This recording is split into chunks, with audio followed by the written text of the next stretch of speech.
A depressão é uma doença crônica e recorrente, multifatorial. A nível populacional, 40% do que causa depressão, entre 40% a 50% é genético e 60% é ambiental.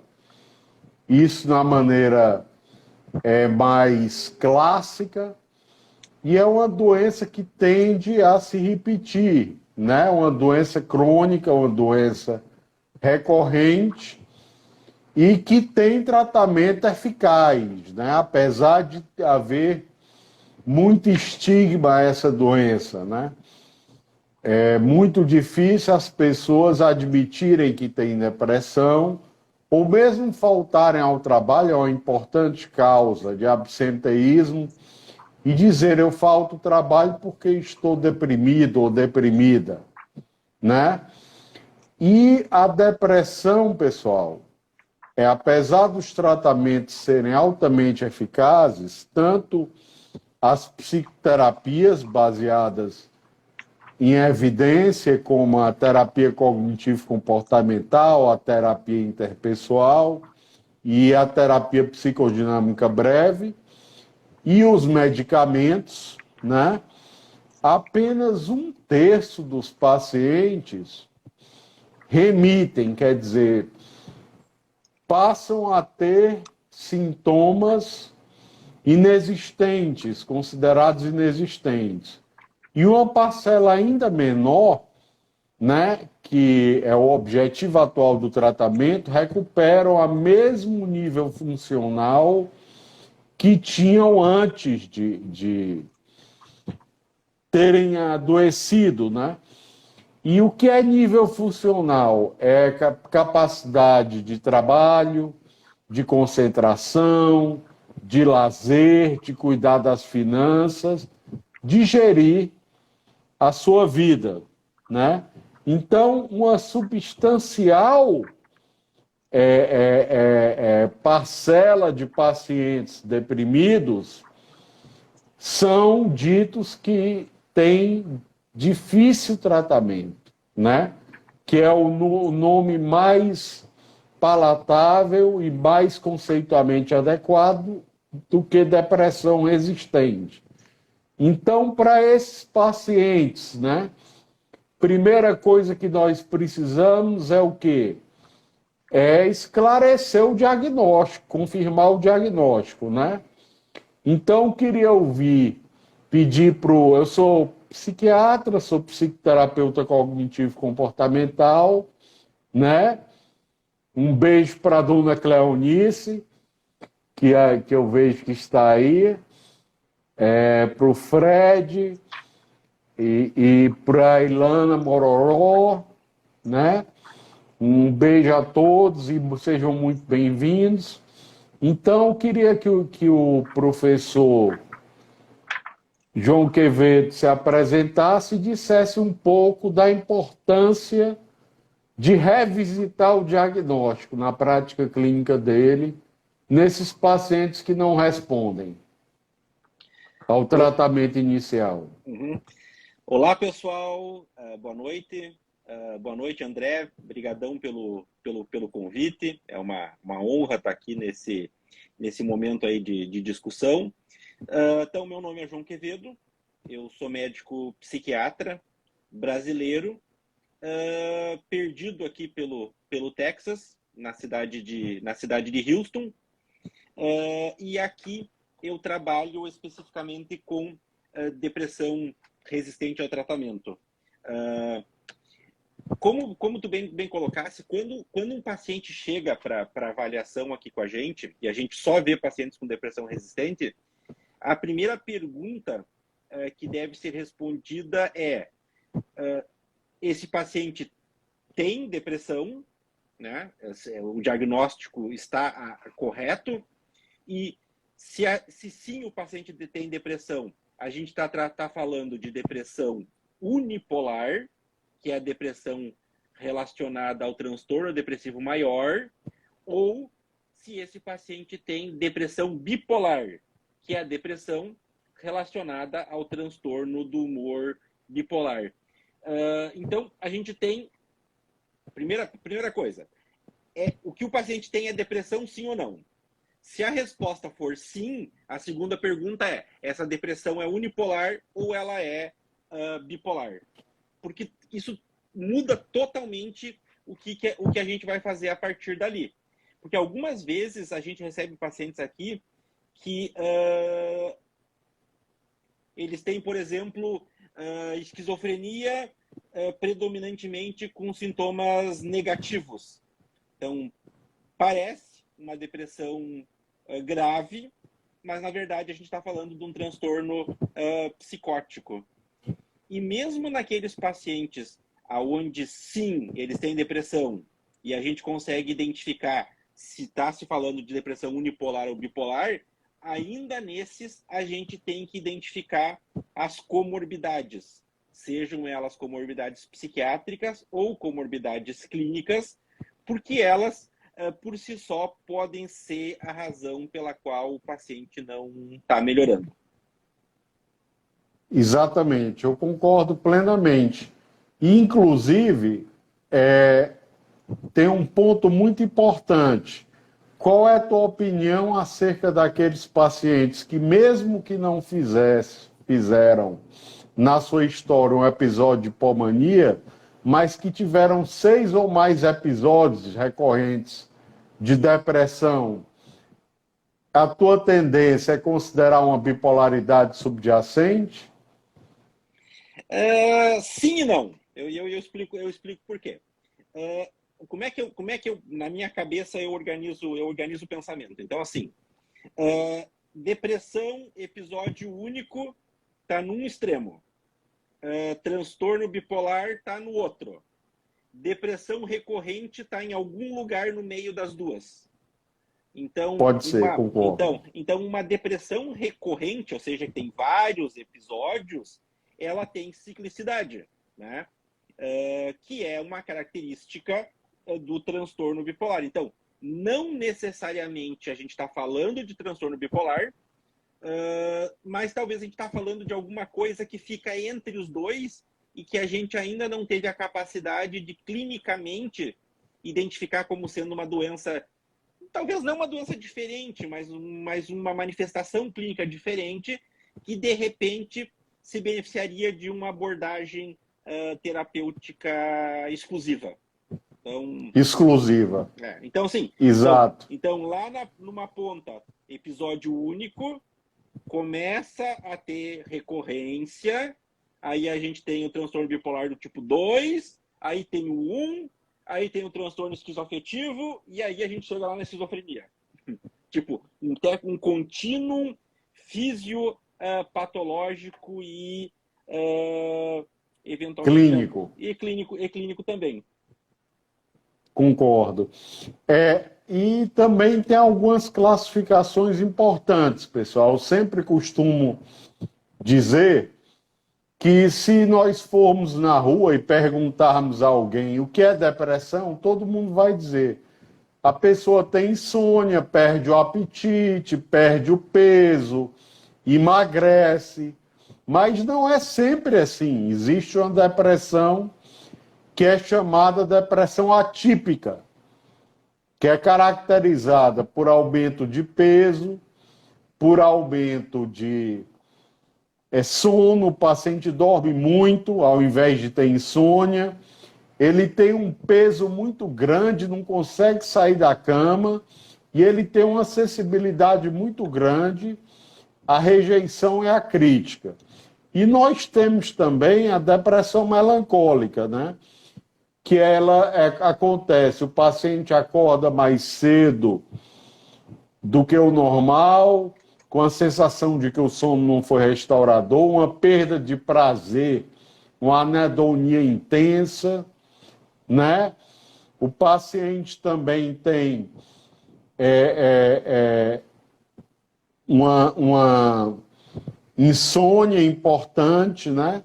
E nós sabemos que a depressão atípica responde extraordinariamente bem a medicamentos antigos, como os inibidores de monoaminoxidase, que eu queria que o João Quevedo comentasse, Já a depressão melancólica tem uma resposta muito grande a tricíclico, inclusive com lítio, e também uma resposta excepcional à eletroconvulsoterapia, né, João? É isso que tu tem visto?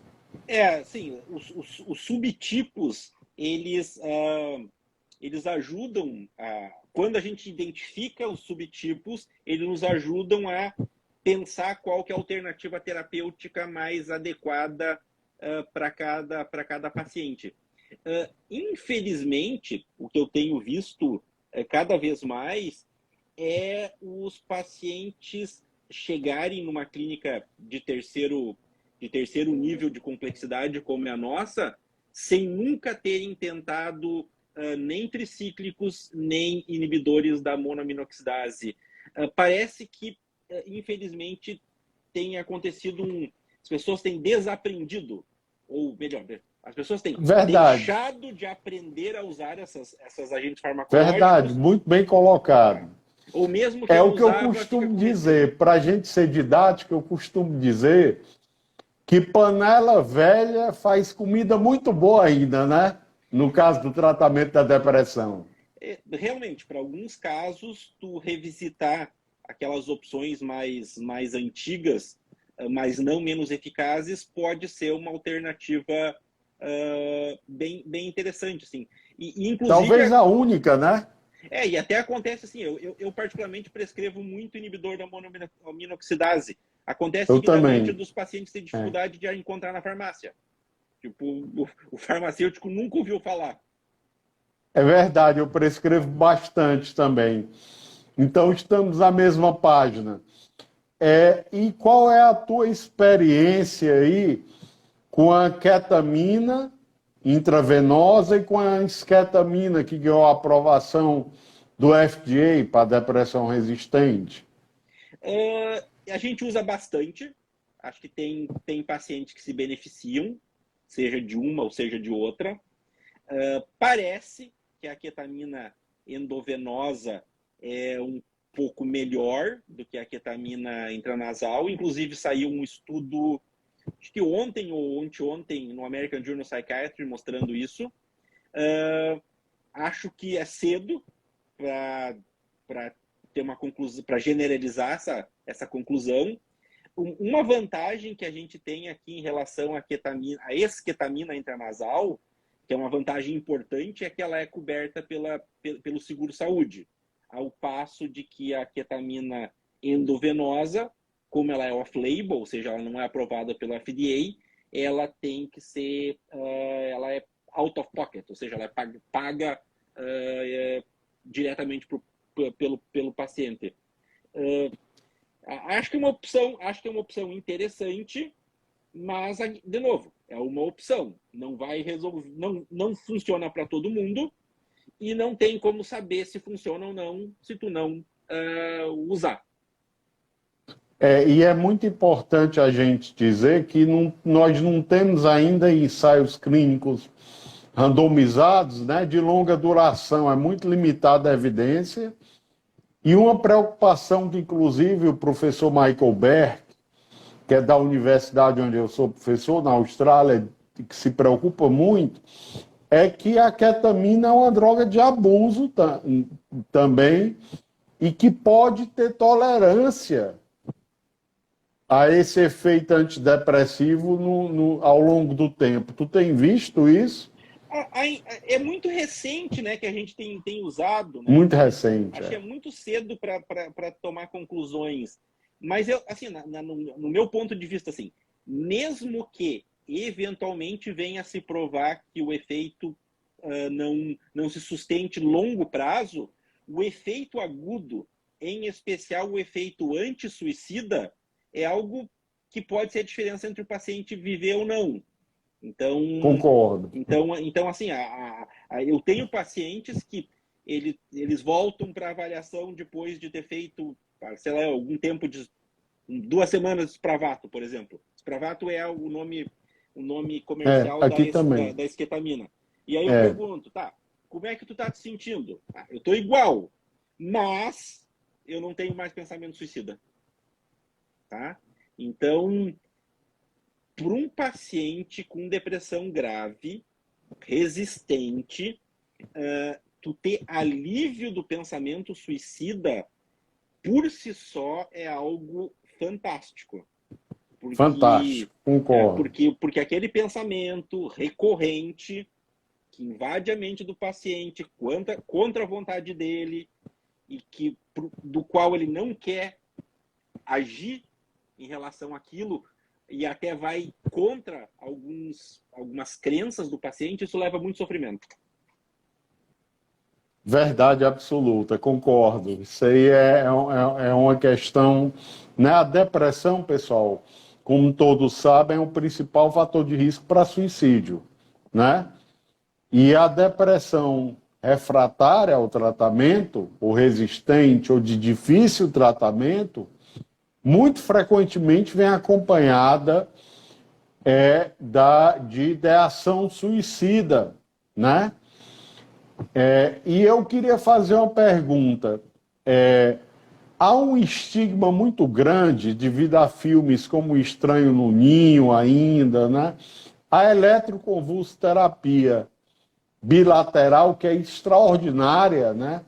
Salva vidas também da depressão melancólica, por exemplo, e outros tipos de depressão. O que é que tu tem a dizer sobre a eletroconvulsoterapia? Eu sou um grande entusiasta da eletroconvulsoterapia.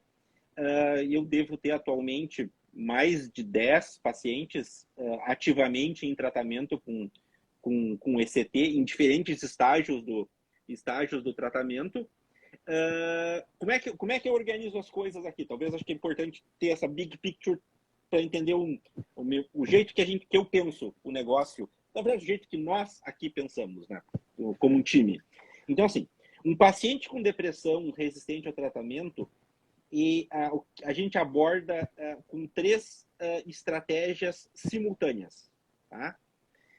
Uma que a gente chama de psicofarmacologia avançada, que vai incluir testagem farmacogenômica, que a gente pode discutir depois, que vai incluir usar combinação de antidepressivos, usar potencialização de antidepressivos, usar tricíclico, usar inibidor de monoaminoxidase, entre essas coisas. Então, esse é um capítulo. Simultaneamente com um segundo, vamos dizer, pilar. Então, 3 pilares. Pilar número 1, psicofarmacologia avançada. Doses altas, no limite terapêutico, tipo um pensamento meio quase oncológico. Pilar número 2, psicoterapia. Então, necessariamente psicoterapia. Pilar número 3, psiquiatria intervencionista. Tá? O que está incluído na psiquiatria intervencionista? Exatamente nessa ordem. Estimulação magnética transcraniana, nível 1, espravato ou ketamina endovenosa, nível 2, ECT, nível 3, estimulação do nervo vago, nível 4, e estimulação cerebral profunda, nível 5. Então, vai ter sempre medicação, psicoterapia e algum tipo de estratégia intervencionista de acordo com a gravidade do caso ou com o histórico de tratamento anterior. A parte de estimulação cerebral profunda, eu acho que ainda não tem evidência. Essa é a minha leitura da literatura. É um estudo que vocês estão fazendo aí, experimental? É exatamente, porque o que acontece é o seguinte: o paciente que chega a precisar chegar na estimulação cerebral profunda é aquele paciente que falhou tudo antes, né? Então, esse nosso estudo é um ensaio clínico, ele é single-blinded e ele é aprovado pelo FDA. Então, portanto, a gente também tem um suporte bom em relação a isso. E os critérios de inclusão incluem necessariamente o paciente ter falhado a pelo menos 4 medicações antidepressivas, ter falhado necessariamente a ECT bilateral e ter, Vejam vocês ter, a gravidade. e ter falhado a pelo menos 20 sessões de psicoterapia. Pessoal, a eletroconvulsoterapia, o efeito colateral principal é uma diminuição da memória recente que tende a ser reversível na grande maioria das vezes, nunca se esqueçam disso, tá? E a eletroconvulsoterapia tem um efeito suicidolítico imediato, praticamente, na grande maioria das vezes, né? E é um tratamento extremamente, às vezes, mais seguro do que algumas medicações, com baixíssimo índice de mortalidade, que Concordo basicamente totalmente. é o risco anestésico, né? Concordo Então, totalmente. em alguns momentos, nós podemos considerar, até para a segurança do paciente, tanto pelo risco de suicídio, como pela própria tolerabilidade, é um termo difícil de sair, né? Tolerabilidade dos tratamentos, uma alternativa importante, que a gente sempre tem que ter. Se eu tenho um paciente grave com risco de suicídio, eu não vou esperar a seguradora aprovar o Spravato. Exato. Né? Internação e ECT no dia seguinte. Perfeito. Estamos na mesma página, né? E eu queria realmente conversar contigo. Só para fechar esse parágrafo, assim, o que eu sempre trabalho com os pacientes, assim, o meu compromisso é em te manter vivo. Compromisso número 1. Depois a gente resolve o resto. Depois a gente discute, Perfeito. a gente faz planejamento, mas tu vai estar vivo para a gente poder discutir esses fatores depois. Primeira coisa, a vida. Exatamente. Na medicina e na psiquiatria. Aliás, a psiquiatria, como você falou muito bem na live anterior, é uma especialidade médica, pessoal. Né? E como o Quevedo falou muito bem, doenças como a apneia obstrutiva do sono, a obesidade, tem uma relação causal com a depressão, diminuem. Vários estudos mostram que a obesidade diminui a resposta antidepressiva, né? Então, é uma doença sistêmica, não é uma doença só do cérebro, é uma doença do corpo. E essa separação entre corpo e mente é arbitrária, né? Não existe de fato, né? É uma questão importante que as pessoas perguntam, que gera muita questionamento, né? Que as evidências ainda são muito preliminares, é a utilidade real dos testes farmacogenômicos. Qual é a tua ideia? Assim, eu só atendo pacientes com depressão resistente, tá? Então, os pacientes que chegam para nós, em média, eles falharam a pelo menos 4 antidepressivos. Então, assim, eu faço testagem farmacogenética para 100% dos meus pacientes. Tá? Faz parte da estratégia da primeira consulta. Então, necessariamente, uma pergunta. Você já fez um teste farmacogenético? Se a resposta é não, vamos fazer. Se a resposta é sim, qual foi? Se não é um teste farmacogenético que eu tenho confiança, fazemos de novo. Se é o teste Perfeito. Se é o teste que eu tenho confiança, aí a pergunta é quando? Porque se foi feito, por exemplo, há 2 anos atrás, eu repito. Porque as coisas Perfeito. Nesse ponto eu sou um pouco cético ainda, né? E, por exemplo, na Universidade de Toronto, no Centro de Transtornos do Humor, onde eu trabalhei, não se faz ainda teste farmacogenômico de rotina, só na clínica de farmacogenômica como parte de estudos clínicos experimentais.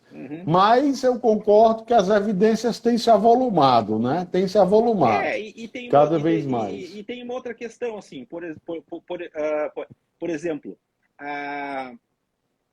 aqui o Medicare. O Medicare seria o equivalente ao SUS de quem tem mais de 65 anos. O Medicare paga.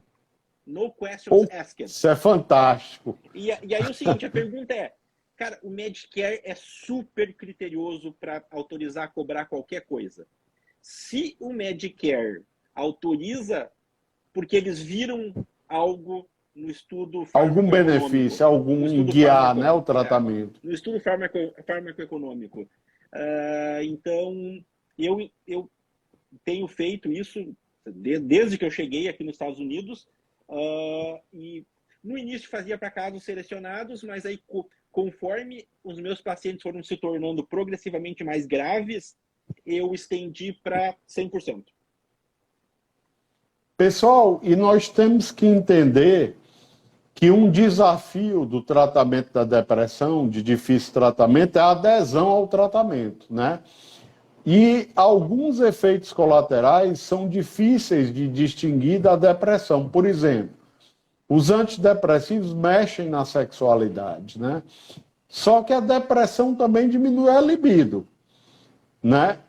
Então a gente tem que, toda consulta, né, Quevedo, examinar os efeitos colaterais, perguntar, porque o paciente não vai te dizer muitas vezes, né?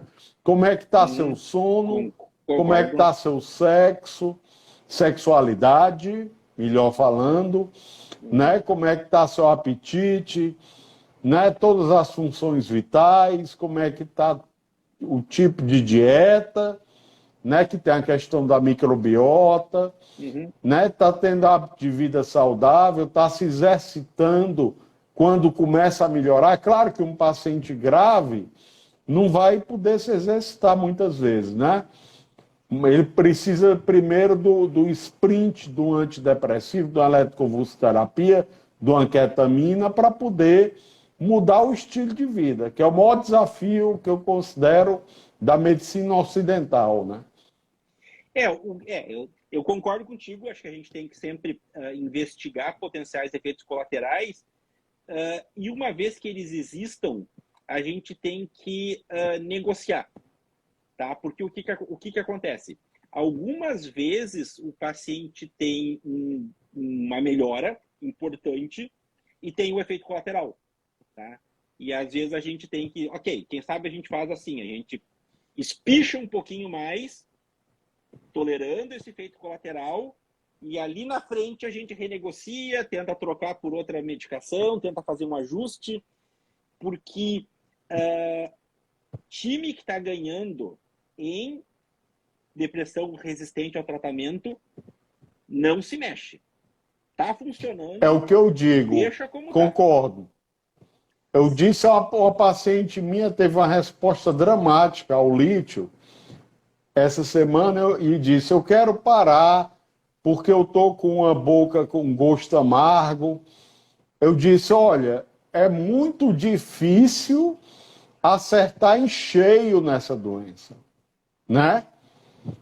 A gente tem que ter a humildade de dizer que o estado atual do conhecimento, acertar em cheio é difícil. Eu até digo o seguinte: eu boto o remédio de carrinho de mão, eu tiro de colherinha de cafezinho. Porque uma vez que deu certo, tu tem que tentar ser o mais conservador possível. Obviamente, tu tem que respeitar a decisão do paciente, a função nossa é orientar. Mas a minha experiência é que uma vez que tu oriente e que tu explique, ok, tu tem esse efeito colateral, ele é causado por essa medicação específica, e quando a gente diminui a dose ou substitui, isso vai passar.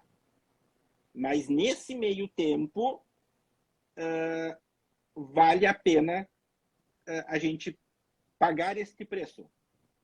Porque alguém suspende quimioterapia por causa de náusea? É verdade. E nós temos que considerar a depressão.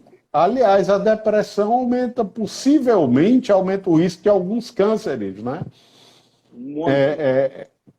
Né? A depressão é uma doença que aumenta o risco cardiovascular global, é uma doença que aumenta o risco de obesidade, né? É uma doença sistêmica, multissistêmica, podemos dizer, inflamatória. A inflamação está associada a uma menor resposta antidepressiva, né? A última meta-análise demonstra. né? Inflamação periférica, né? No sangue.